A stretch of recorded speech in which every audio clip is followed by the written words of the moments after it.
Support for WYES is made possible by Mary Lou Kristovich in memory of her husband, William Kristovich.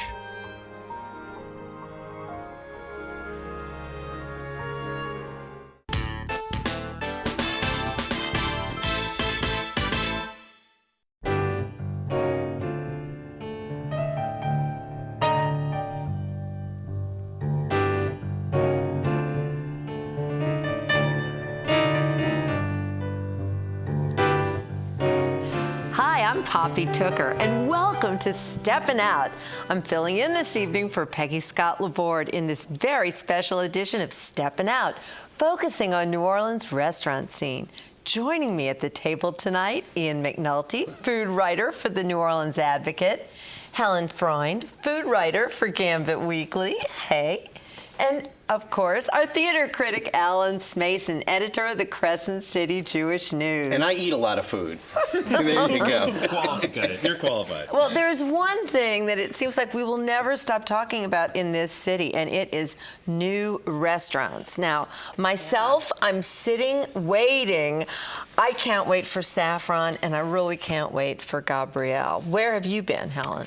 Well, there's so many new restaurants that have been opening up, and especially this time of year, summertime, we don't really expect that. We think it's going to slow down a little bit. No stopping them. I've been to Saffron last night, which I thought was wonderful. I'm so jealous. I'm also excited about, there's a Tito's Ceviche in Pisco opening up on Magazine Street in the former Ivy space. That's going to be great. It's a Peruvian couple. They're doing traditional Peruvian food, and they've got a big selection of Pisco, too. So they're going to be doing a lot of cocktails with that, too.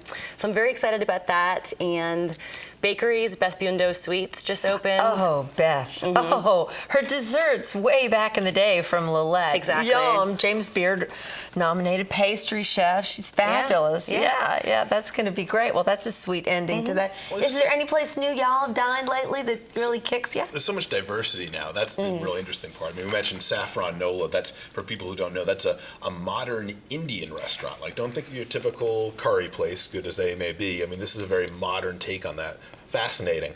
And we're seeing different ideas come through from some familiar names, too.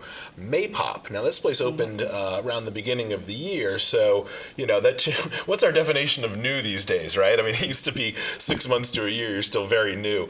Now it's a little faster. But Maypop is still one to keep on your radar. They're doing really inventive Mekong meets Mississippi Delta kind of food there, and very upscale, too. If you're familiar with Mofo, definitely raises the bar there. Another one I wanted to call out is Brasa, a new South American-style steakhouse in Old Metairie on Metairie Road. If you're familiar with the style that they do at La Boca downtown, the wonderful La Boca, this is in a similar vein. It's drawing on a lot of the same South American traditions, but it expands the menu a little bit more to have seafood, chicken, lamb, whatever they're doing, whereas La Boca, of course, is steak, and more glorious steak. Well, you had me at Maypop because my life is all about soup dumplings. I can't wait for another one. The dim sum brunch there is for real. Fabulous. And not far from Maypop, Willie Jean's. I went there for the first time to have a little dessert in between meals. And what a wonderful place that is, too. But Willie Jean shocks me. It's the only place I've ever had a salad for breakfast, and anybody who knows me knows that salad isn't usually high on my list of salad for breakfast, but I couldn't resist. But, so, wherever you go around town, though, Poppy, you see these new places coming up, and, you know, sometimes worked into neighborhoods where you weren't expecting these places to come along. Like, you know, we've talked about how St. Claude Avenue and the Bywater are really becoming these hubs. Ferret Street, of course, has been on the map for a while now. But even in areas that have long been restaurant destinations, there's been some interesting new ideas.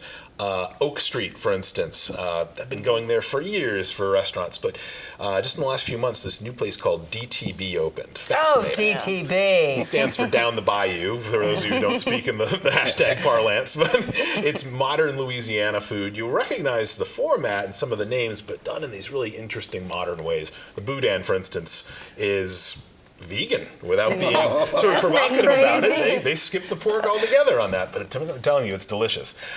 Smoked oysters gratin, the redfish, nice cocktails. Really interesting read on modern Louisiana flavors. Lou Brown mixing a cocktail. You can't miss that. And speaking of cocktails, Now, my favorite happy hour deals, personally, is I love an oyster happy hour. What's better than that? And so, of course, Brisby's does that and Superior Grill. But I think a lot of people don't know that every day during the week, Manali's has an oyster happy hour. And that's my favorite place to eat raw oysters. So where does your happy hour start, oysters or not? Yeah, oysters are always a great idea. I'm glad you brought up Pascal's Manali. It's an old school place that's doing that. I mean, you remember when happy hours used to mean like knocking back a few drinks, the beer and the shot crew after work? And now these restaurants are getting in on it. And it's actually a great way to try out some of these new restaurants we've been talking about at a pretty low risk. You can go in, check the place out. Now, the rub is, of course, you have to get out there early. Yeah. Maybe that's a good motivation to get out of the office a little earlier on a Friday or a weekday. But I like how broad the range is for these happy hours. On the one end, you got a place like Blue Oak Barbecue in Mid-City. They do an excellent happy hour. Changing up what they've got is, little snacks from the kitchen, good deals and drinks. On the other end, Brennan's, the new Brennan's restaurant on Royal Street. They have like a champagne deals that you wouldn't believe, just at the bar. But like I said, that's a good place to go in, put your eye on the place, have some bubbly. On Fridays at Brennan's, you can have champagne happy hour all day in the restaurant too. That's so good intel. Yeah, that's something to know. Yeah. Another one throw out there is Wayfare on Ferret Street. Half off out our appetizers and other drink deals. I mean, they're everywhere. You can find them across the spectrum. Even at a sushi joint. Chiba, one of those good ones. Again, on Oak Street, does a daily happy hour, so you're getting discounts on your rolls and drinks. I mean, it's basically like pick a cuisine that you like or a place that you want to be in the city when happy hour rolls around. And have at it. Where do you like to go, Helen? Well, kind of taking it back to oysters and champagne, Trinity's got a great thing going on right now on Decatur Street. They're doing Tuesday through Thursday, any time of the day, from when they open to when they close. You can get a different, like raw oysters. They do a lot of really fun different takes on the charbroiled oyster, and $4 glasses of cava. Nice. So, yeah. You can't have a happy hour unless you start with a distillery. And this is one of the craziest things that has been going on in this city right now. The breweries have been coming online, but the distilleries, it's crazy. I like the happy hour at 7-3 Distillery. I don't know if you've been there yet, but sure. Thursdays, 5 till 9, $6 drinks at the just freshly distilled. It's like you're going to the well, not just going to the source. It's like the old days, you're taking your pail to the well. But yeah, they're everywhere now. Of course, we saw the breweries blow up. The distilleries are fast on their heels. Some of them related. For instance, NOLA Brewing has NOLA Distilling just down the street on Chapatula Street. And watch that Chapatula Street corner. That's really become this sort of brewers, distillers, makers corridor there between all the breweries that have come up. Actually, look at Lula, too. That's a really interesting example. I know Helen, you wrote that up recently in the Gambit. Yeah. Tell us about that. Well, they've got great food, too, which is nice. So it doesn't, if cocktails aren't your thing, which I don't know who they're not a thing for. But you can go there and you can get great food. They've got some really interesting sort of like elevated Southern takes on dishes. And then they distill rum, vodka, and gin all in-house. Oh, so, wonderful. yeah. Yeah, you can see the distilleries right through That's the beautiful. window of the restaurant. Yeah. It's really neat. Yeah, that's a beautiful space. But the breweries, too, I mean, let's not skip over them. It's really interesting to see how they've been building back this industry in New Orleans. There's people who remember when New Orleans was full of breweries. Okay, they must have been pretty young at the time, because I think this was before Prohibition. But still, you can hear stories all the time about how many breweries there were in all these different neighborhoods. And they're coming back in different ways. You've got big places, like NOLA's fairly big now. Port Orleans debuted, they're pretty big. And at the other end of the scale, you got places like Parlo Beer Lab down in the Bywater and Brew Carré right off of Frenchman Street. These are places, mini, tiny little breweries. They only sell their beer on site. So you have to go there if you want to try them. But it's very interesting. You're going to have beers there that you won't find anywhere else. Also a fan of Second Line Brewing in Mid-City. Oh, me too. It's a great space. Children and dogs and beer and railroad tracks. Yep. What more could you need? And you can take the Lafitte Greenway almost the entire way there if you're riding your bike, which is always a good idea if you're pedaling to breweries. But now there's actually these tours around town. They'll load you on a bus, charge you a little fee, and take you to all these places, leave the driving to them, and get these stories in between. Yeah, really that brewery tour. What sort of beer are you drinking these days, Alan?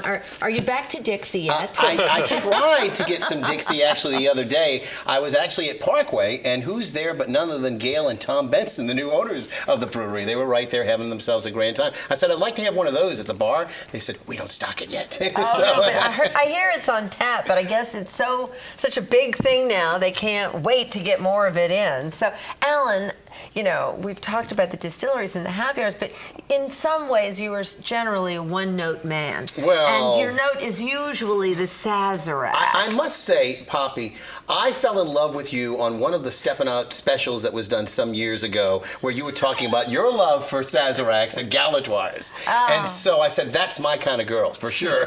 So where do you drink your Sazerac? Well, wherever they're properly made. And again, sometimes I must travel when I do in my many guises as a theater critic to New York, and I must carry my own bitters with me because Peychaud bitters are unknown in some parts of the Great White Way. But yes, I do happen to like a well-made Sazerac, not stirred. I mean, rather stirred, rather not shaken. Please, no, please don't shake them. That's the number one no-no for you, yeah, right? Absolutely. The other thing is you know, basically, once you get beyond that, I like to have a little bit of sugar in with the mix. Some people like 1 sugar cube. I'm a 2 sugar cube guy. I think it really adds to it, and most of the ladies seem to prefer the 2 sugar cube mix. But you have to do it properly, and again, just a little bit of water to add to the mix.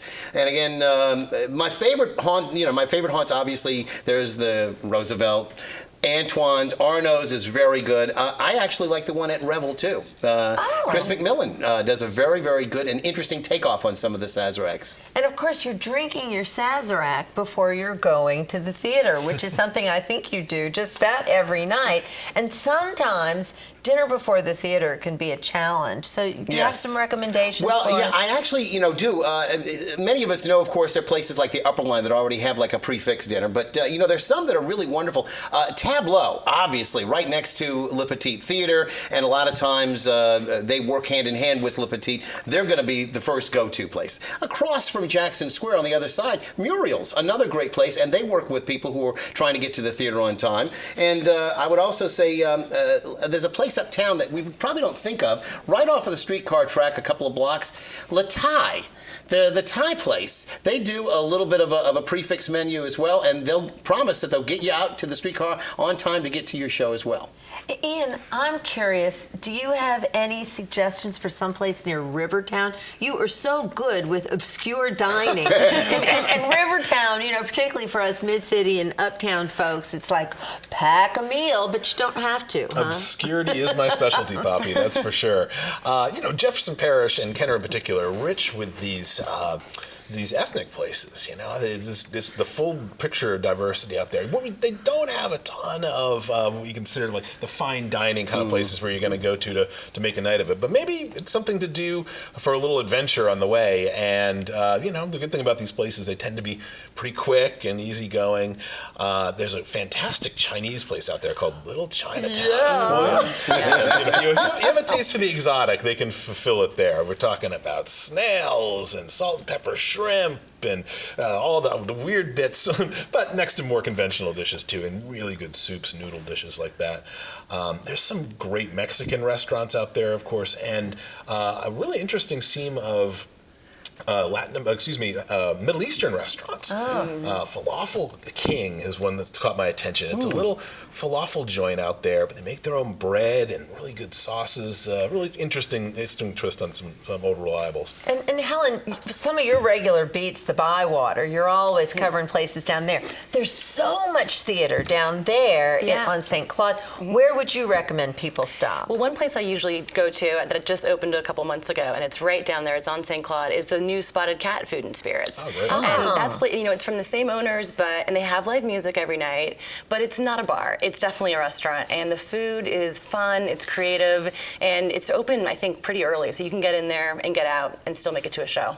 Incredible. Yeah. I think I see a crossover with our earlier topic, too, with happy hours. One of these happy hours that aligns with your show, and just go an hour early. Yeah. That's a great idea. And, of course, we would be remiss not talking about theater before or after dining without mentioning Dickie Brennan's Tableau, because God bless Dickie, if Tableau hadn't happened, we may not have had the little theater to go to anymore. And I have to admit, there's nothing like the bar at Dory's for something yummy before the theater. I love that. Absolutely. Good proximity there. It's such great fun. So something that sometimes can fit before or after the theater, because it has to.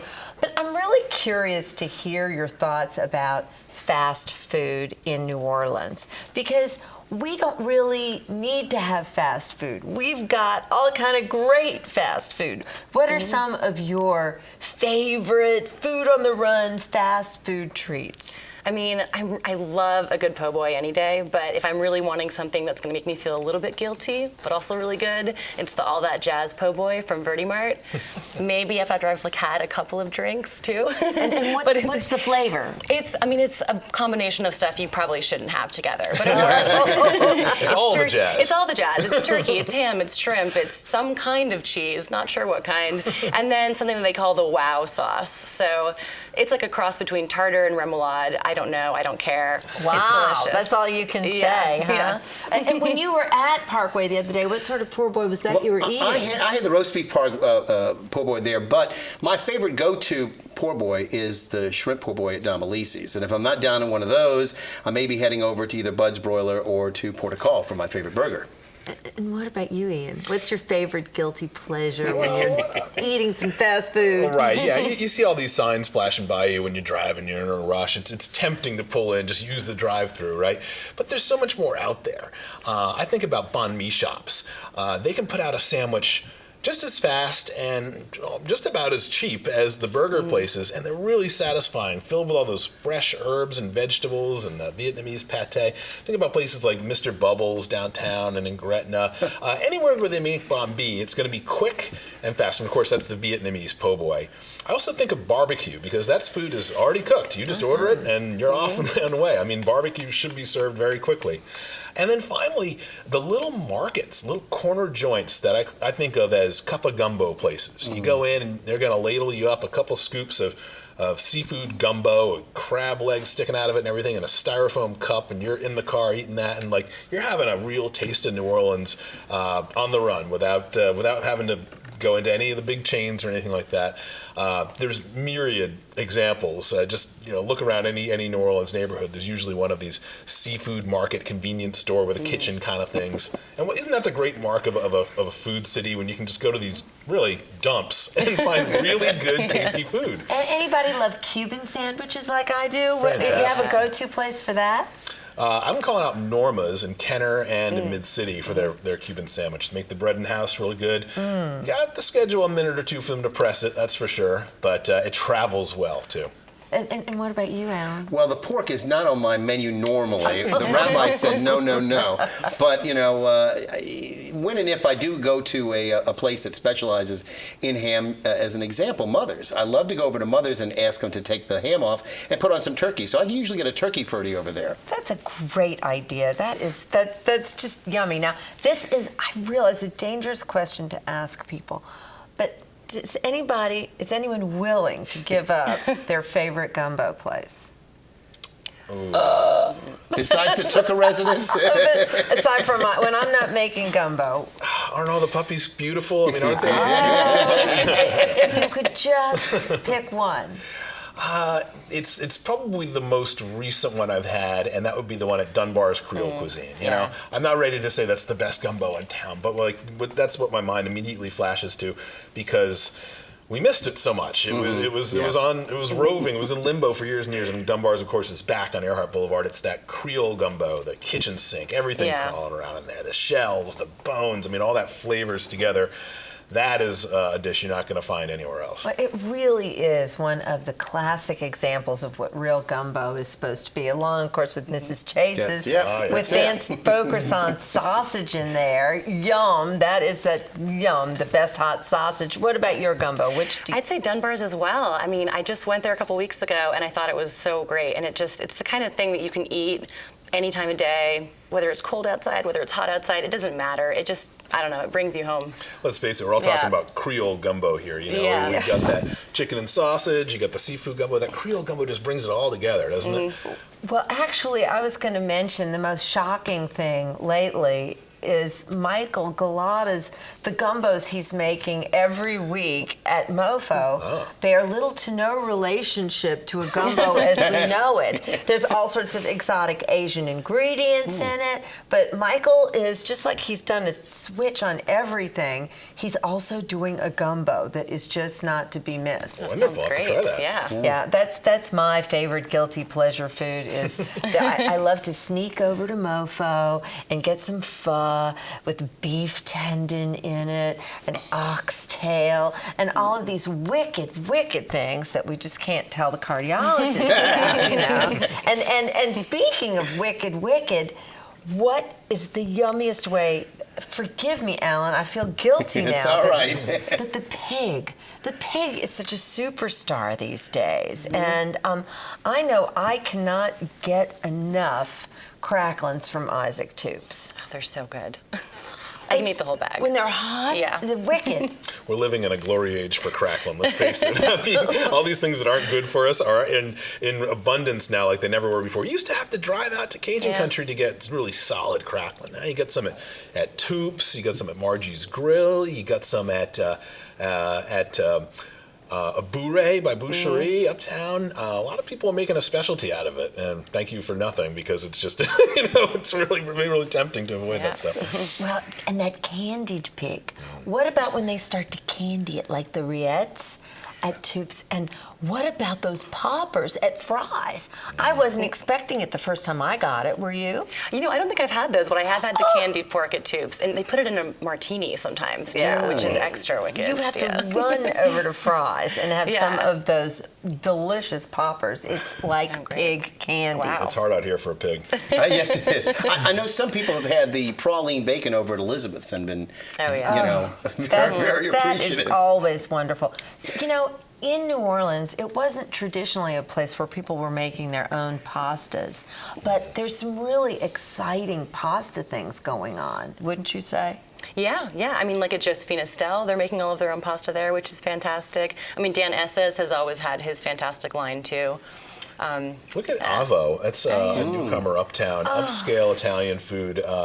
But Chef Nick Lama has been doing really interesting things with pasta, and that's a place. It's hard for me not to go a little more upscale with some of his entrees to try. But man, if you just do a course of pasta in between, you won't regret it. Split it if you must. When he does his truffle festival, that is the yummiest thing in the world. And you know, I went to Merrill and had some amazing pasta just the other night.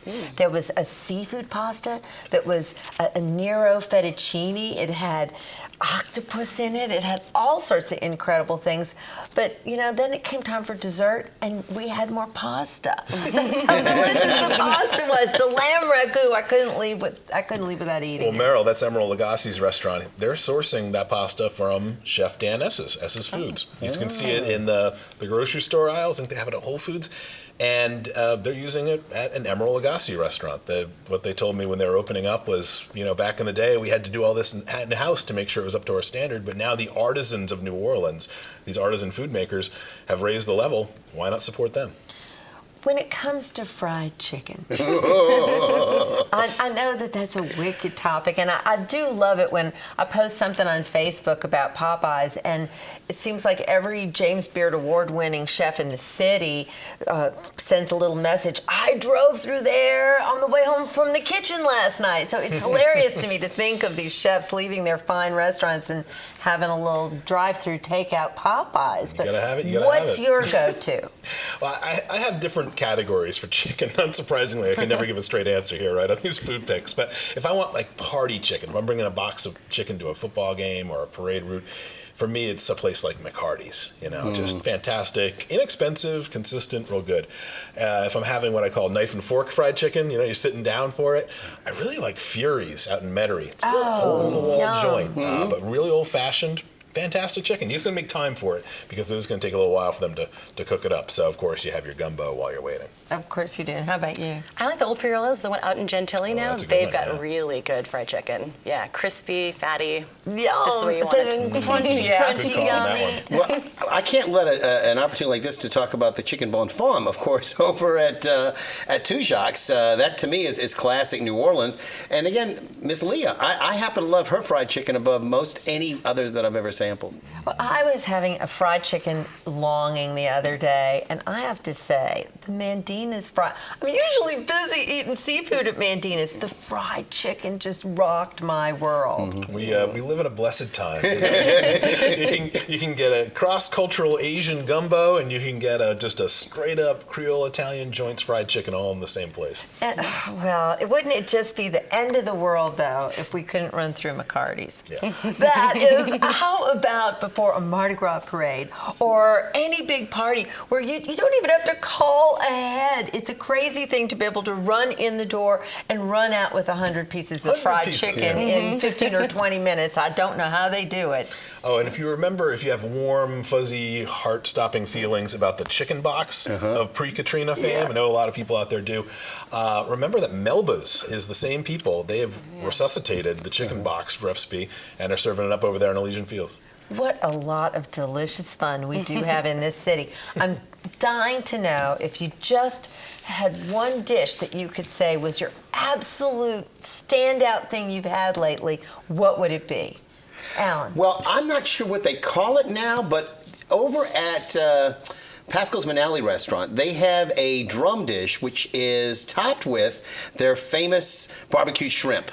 And that, to me, is to die for. They occasionally do that with veal, but when they have the fish, I definitely recommend it. I don't know the name offhand, but I'm sure they will tell you what it is. Usually they call that Pascal's, no matter what it is, because the Pascal soft shell crab is also something fabulous. That big fat soft shell crab covered up with that barbecued shrimp. Yummy. And how about you, Helen? Well, at Spotted Cat Food and Spirits recently, I'm a big brunch person, but I'm not a big sweet tooth, and I really don't like sweets in the morning. But they do a bacon scallion pancake with a garlicky miso butter. So it's like sweet, savory, umami. It's like perfect if you just want a little bit of sweetness but not too much. Delicious. Umami. Yeah. What about you, Ian? The one that's still on my mind and actually residing on my belly is the buffalo shrimp po' boy from Avery's on Tulane. This is a newer po' boy shop, but it does things, in a real classic way, but it adds its own little twists. The buffalo shrimp po' boy is just fantastic, covered with blue cheese hunks and this blue cheese sauce that gets into that Leidenheimer bread. And there's a lot of it, let me tell you. You get the large, it's enough for 2 or 3 people, and to me, just the taste of that, it gets me excited for the next football game. You're eating that buffalo flavor, but it's on our good Louisiana shrimp on a po' boy. Fantastic. Oh, well, for a long time I've had this framed picture on my desk. I'm all about the lamb neck at Toops. I can't help it. It's just give me the bone. I love the bone. Anytime there is a big bone in anything, or little ones. So this has been so much fun, and I want everybody to know that Julia Street returns next week. And just a reminder that you can visit WYES.org to link to our calendar, where the restaurants discussed today will be listed too. It'll also be posted on our homepage next week, and you can also access our YouTube channel to view our program. So thanks to all of you all for being here with me tonight, and thanks for watching. Good night.